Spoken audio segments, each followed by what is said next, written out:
Okay, Virgo, let's just go ahead and start with you, shall we? Look at how beautiful Ten of Cups and the Fool, right? The Fool is the caution. Page of Coins is the caution. I think you do have an idea at this juncture of kind of where this is really going. And I think there's a focus on it. Like you at least have at least one major goal in your life, you know? But the Fool still, like there's a knowing that's going on with you. There's a knowing that if you pull that trigger, if you jump off that cliff, then it's like all in. And because of this, and probably the exposure that Chiron moving into Aries has kind of, it's exposed stuff. There may be a feeling of rawness, especially to Uranus in Taurus too. A feeling of like, it's like almost as though you feel like everyone that looks at you can see right through you. But there's also not a need to put on any kind of a fake exterior either. So it's just a weird adjustment. It's a weird adjustment to this new version of who you are. I think you're loving it, honestly. I think you're loving this. And I think you are very grateful for the Three of Swords, no matter what it was. You are grateful for it. You're happy you went through it. You learned a lot, mostly about yourself, not necessarily other people, but about yourself. And that's great. Like I said, it's the acceptance. And honestly, I just genuinely feel a lot of peace in your life. And in spite of still activity and maybe other people's drama, I don't see you getting sucked in. I don't see you falling for anything. I don't see you working against yourself in any way, So it's just a matter of, like I said, like you're clinging to this feeling of peace, I think. You're like, don't take this away from me. I've worked so hard to get here. I'm not ready for the next thing. Well, Mars in Gemini is going to challenge that a little bit because I think your desire for peace and relaxation, and again, Mercury and Venus in Pisces, it's kind of like sleepy time too. And then the retrogrades start, Saturn, Pluto, Jupiter. So like, yeah, there's a inconsistency of energy coming through. And I just think that I don't know, it's not like you're dreading anything. It's just, you're like, I don't know which one of these to tap into. Because I've kind of had sleepy time through all Pisces season. And even January was kind of a crazy time. And like, I'm kind of ready to start something new. But also, I'm really in, it's so there's this dialogue going back and forth. So it's no wonder why the Queen of Swords is coming out. Because you're trying to balance the two. Okay, Magician. And the Devil. See, honestly, manifestation itself can be tricky. Because what did I say? It's about what do you manifest of all the things. If you're going to put energy and effort into anything, what are you going to do? Because a lot of people, like, I'm going to manifest a romantic partnership or I'm going to manifest money. Those are like the two things. Maybe there's a friendship thing in there. Maybe there's a family thing in there, but usually money or romance. But I think Virgo has attained new levels and they've looked inside themselves and they're like, is that really what I want? Like, isn't there something better that I can achieve, right? Like just peace? Maybe I should just work on manifesting peace and see what happens. And so the aggressiveness of the season, of the Aries season in the Mars and Gemini, the aggressive part of this time is coming out here, but it's not toward the traditional things. It's not toward like the cultural expected things. You're kind of going off beat here. And of course it will pay back in with dividends, right? Of course you'll get what you ask for. And I think by asking for peace, right, because here she is looking at the Six of Coins, for looking at reciprocity, equality, balance, not feeling so torn up, not feeling guilty for being relaxed, whatever it is that's going on. By looking at that, you actually get it. And that's sometimes really hard for people to swallow sometimes. I mean, that's the essence of the magician. That's the essence of manifestation and law of attraction and alchemy and all those kinds of things, right? That's the essence of the whole thing. But I think people still get really freaked out when they actually get the thing that they work so hard to manifest, because they've created some kind of an identity or some kind of a longing or something toward these things, as though they're so unattainable, but then they always get them and they're like, wait, what? It can be confusing, but just go into it with this expectation that you're going to get it, because you are. It can be money and it can be love, but maybe take a moment to think a little deeper than that. Because sometimes the money and sometimes the love is what puts us here. It's because it's what we think we want. But sometimes we don't really think so much about why we want certain things. And the common thing with relationships is like, oh, I just really want that connection with someone. Maybe consider learning how to connect with yourself. Maybe consider learning how to connect with your friends in a platonic way, right? Connecting in different ways. Just a point of consideration. You can do whatever you want, but if you're looking for peace, sometimes manifesting the things that create suffering, a lot of times just won't bring peace. So think about it. Just think about it. I mean, obviously do what you want. Now I'm repeating myself. Oh, I'm so ready for Mercury to be out of Pisces. I'll tell you what. It's all opposing my sun too. Okay, so 3 of Coins, all these things coming out. Who are these people? I think you're just going to have some transient people in your life, but these are going to be amazing. These are the people in the 3 of Coins, right? These are the people that you talk to, you get new ideas from. Maybe there's even some political debate that goes on. Maybe there's even some kind of awakening or enlightenment that happens during these kinds of discussions. And when that enlightenment happens, well, then your life is going to take a different course.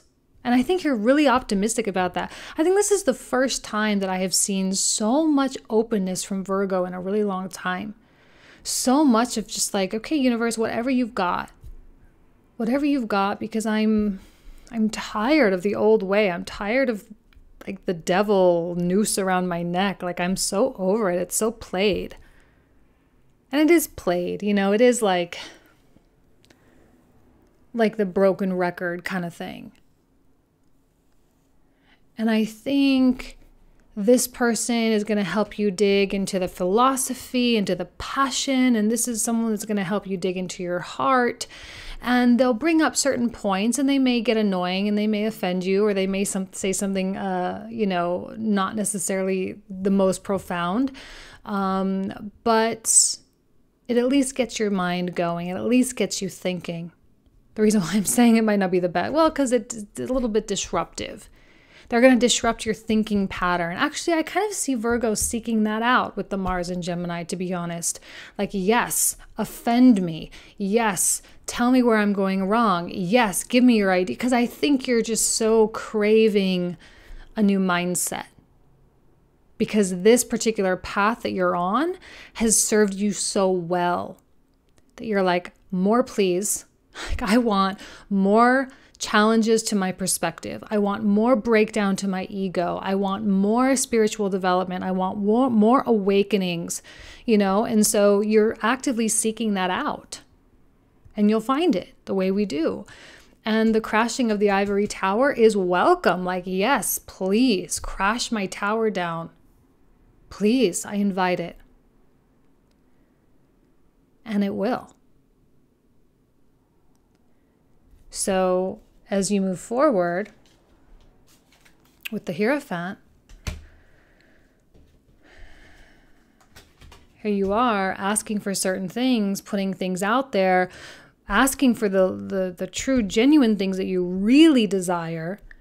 And here there's a confidence problem. Again, the confidence of like, wow, am I really going to get it? You know, are people really going to listen to what I say? Am I really good at what I do?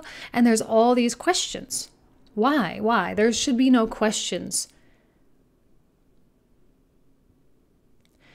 Or if there are questions, maybe perhaps no expectations of an answer right now.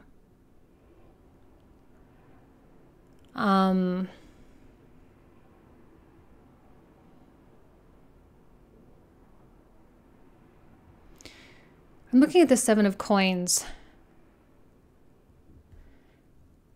And I always say that's a card of dissatisfaction, right? That's kind of my blanket term that I use for that card. But right now I'm really seeing it as being a pros and cons list. And I'm seeing like the pros of all the good things and a con with all the kind of negative things. And you're sort of assigning, and there's like very much a duality going on, very much a left and a right hand side of this list, of pros and cons, of blacks and whites, good and bad, confident and humble. Like there's so much of that going on this month. I'm trying to think of why. The only thing I can really think of is the duality of Gemini, and then is all the, duality of the Pisces energy. That's kind of what I'm kind of coming up with. And then the full moon's in Libra, the full moon in Libra energy, which is causing us to oscillate. And we kind of kicked that off a couple days ago, and we're making our way to the new moon, and then we'll make our way back to another full moon at Libra at the last degrees. So of course, it makes a lot of sense now. There's like this desire to be confident and to be, proud and all of this. But then there's also this like, yeah, but who do I think I am? Who's going to listen to me? Like there's a little bit of that going on. And that's just something you'll just have to really deal with. And you'll have to really ask yourself, which serves you better? Which side of the list is more beneficial for you to believe? Because I think both of these are just simply beliefs. So you might as well just believe in the Six of Wands, because I think you have so many people in your corner just cheering you on, loving what you're doing, loving this life that you're creating for yourself.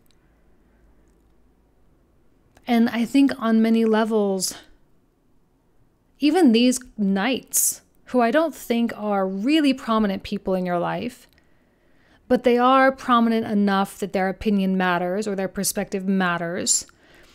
But I also think that these are people that really want to see you succeed too. A little bit transient in your life, a little bit in and out, but they also genuinely care. Otherwise, they wouldn't be very honest. And I think there's a lot of honesty coming through here. And I think they're going to push you to the Six of Wands. I think you're already leaning toward the Six of Wands. It's just a matter of really convincing yourself that you deserve to be up on that horse. Here you are, it's, because again, like I said in the beginning, you're kind of waiting for that starter's pistol to go off, but there's also a reluctance. Do I really want it to? Like, I'm not ready. Trusting the universe. Okay, universe, I know that when I'm ready, you'll do it, but also don't do it yet. And it's fine. I don't think that there's a lot you can do to really fight that energy, even here too. It's the exact same story. I don't even know if I need to go into that.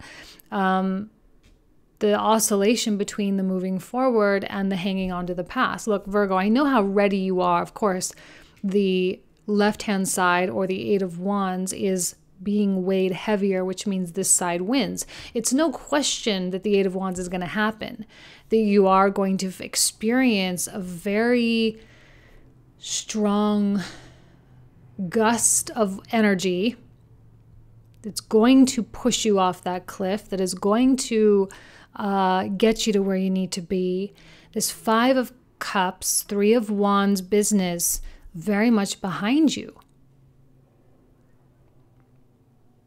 So you can remain hesitant all you want, or try to remain comfortable, or try to just hang on to this peace and just try to hang on to this kind of little life that you've created, and just hang on and just hang out there. But you got to know that you're not going to be allowed to be there for that long. You just got to know that. It's time for you to take it up to the next level in terms of what you contribute to humanity. I'm not saying you're going to have to be now working 80 hours a week. It's not what I mean. It just means that your responsibility, or you are starting to understand your responsibility to humanity now. And that's going to win. You can't go backwards now. Everything that your past was, everything that you dealt with, it's all to get you to this moment. Why do I feel like 2019 is such a time of critical mass for everybody? It's just like, no more, you can never go back. It's like kind of urgent. There's like an urgency to everything. And because like we're just in a period of catching our breath, but like catch your breath and move on, catch your breath and keep going, catch your breath and like get that second gust of energy. That's why this stuff is so important, because it's going to give you the clarity that you're going to need. Because right now, I don't see you being fuzzy. I don't see you being like confused. Really, I just see you being discriminating and being like, if I'm going to do something, it's going to be the real thing. If I'm going to fall in love, it's going to be with the real person. If I'm going to choose a new career path, it's going to be the real thing. And I think you are dedicating yourself to a commitment. You're committing to commitment. And so before you do that, you're wanting to make sure that you're doing the right thing. Wheel of Fortune. Here's like fighting it, Here's fighting it. But again, Chariot comes through. So here's the balance and the oscillation too between Cancer and Pisces. Okay. Hanged Man versus Chariot. This one is move, move, move. This is hang out, hang out, hang out. Okay. See, you're just like, okay. Now I'm just repeating myself over and over, so I'm not going to spend that much time. But, the Chariot comes in when the duality is balanced. The Chariot, or the higher self, the higher intelligence, the higher order comes in and really says, all right, let's go. And when she is calm and cool and collected, it is now time for life to take you to the next thing, I think this connection here with the Three of Cups and the Seven of Wands, these are people that really have, so here are positive opinions, positive input, positive ideas, and I'm getting a really negative kind of vibe here from the Three of Cups. I don't know why. Clearly, there's a king in your life, a person. I'm getting a Scorpio and an Aquarius energy, okay? So it could be either one of those signs. This is kind of a cut to the bone person. See, it's not productive. I think the uprightness of the King of Swords is countered by the other true reversals. There's someone in your circle that is going to deliver some kind of an opinion or some kind of an idea that does not serve you, that is meant to cut you down. So all of this balancing act stuff that you've been working on, and, again, the confidence thing, I think this person adds to the lack of confidence.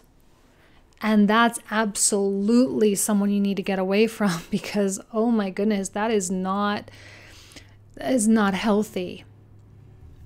Three of Swords reversed, Three of Swords upright, which came out somewhere, I forget where. The Three of Swords, right? Or was here, right?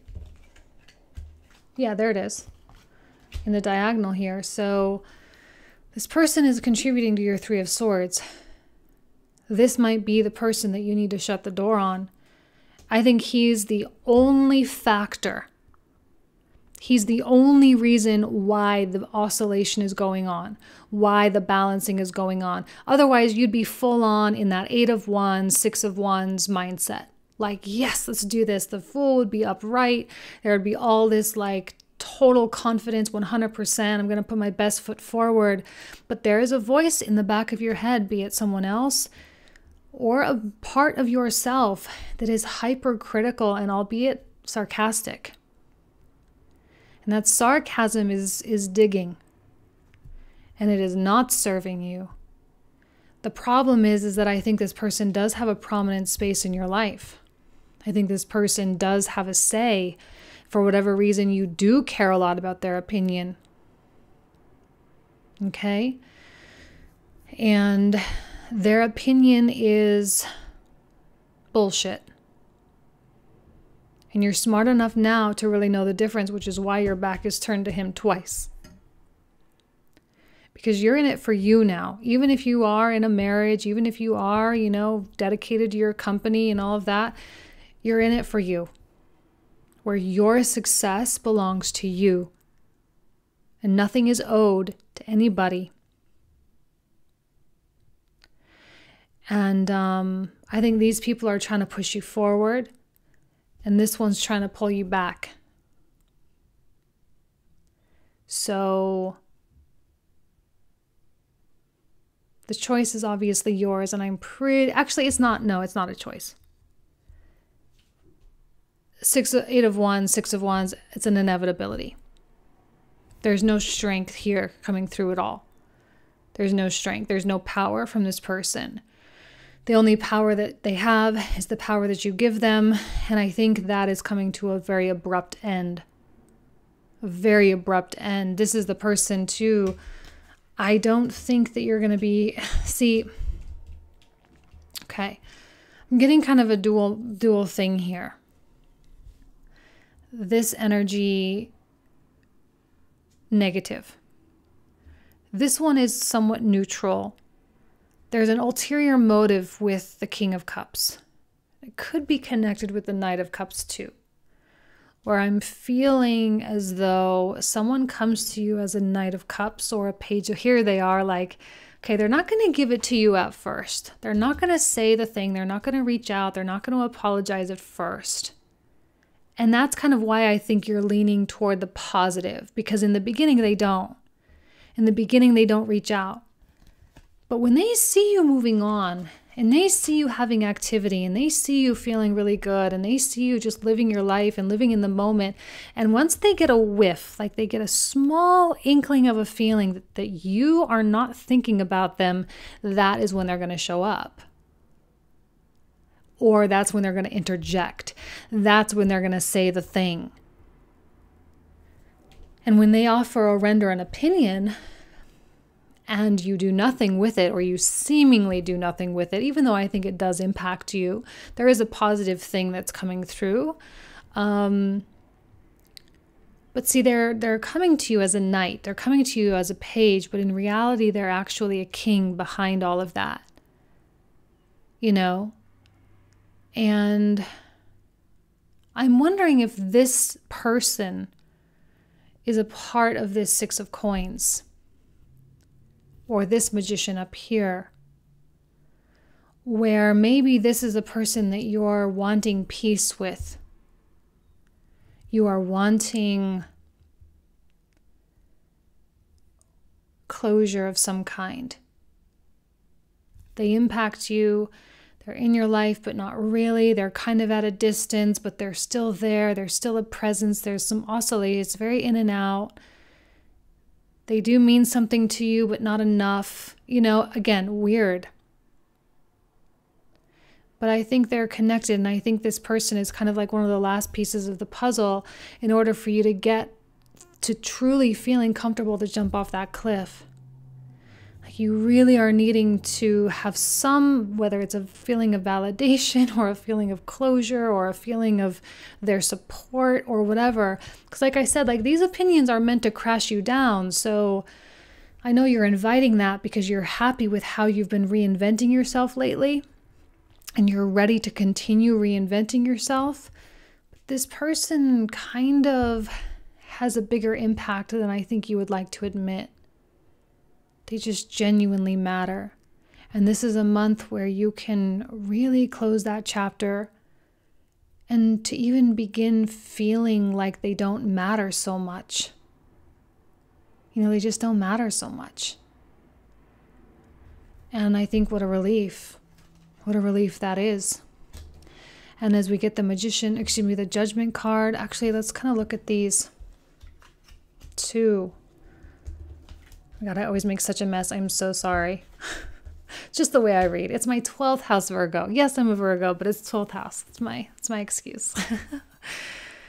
Here's the Empress. I think here she is fully rectified, where her duality and all this back and forth, all of this mix match balance, whatever, all of it is now coming to a hold, and you're finding that center, right? Of course, adjustment. You're finding the center. Everything is becoming the way it, quote unquote, should be. And I think you're really protective of that, which is why this kind of awakening doesn't really affect you. And I'm seeing that with both of these. I don't necessarily feel that you are thrown by that, whatever, be it a little bit of information, being thrown by that knowledge, or being thrown by that feeling. Because, and this is my word this month, or this whole year actually, is you're becoming untouchable.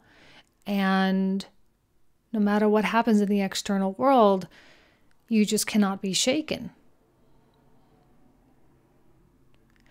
And while you may feel a lack of confidence in the interim, in the meantime, and you may feel like progress is more burdensome, because I think you're just kind of happy in your little shell, right? But that's going to change really fast. And I think as soon as Mars enters Gemini and Venus enters into Pisces, I think that you're going to feel excited about everything. And especially when Mercury and Venus enter into Aries, you're going to feel especially excited. You're going to feel amped. Can I say that? You're going to feel amped. And you're going to feel like, yes, my life is definitely going in the right direction. There is no doubt about it. No doubt. Okay? I had to expect a big reading. It's 8th house. I don't know what else to say. Not a lot to do with anybody else. It's just you, Virgo. So a lot of beautiful things. Okay, really, really beautiful, but still a lot of moving pieces. So I'm going to leave you guys there. Thank you so much for everything. I wish you nothing but the best, and I'll talk to you soon. Bye-bye.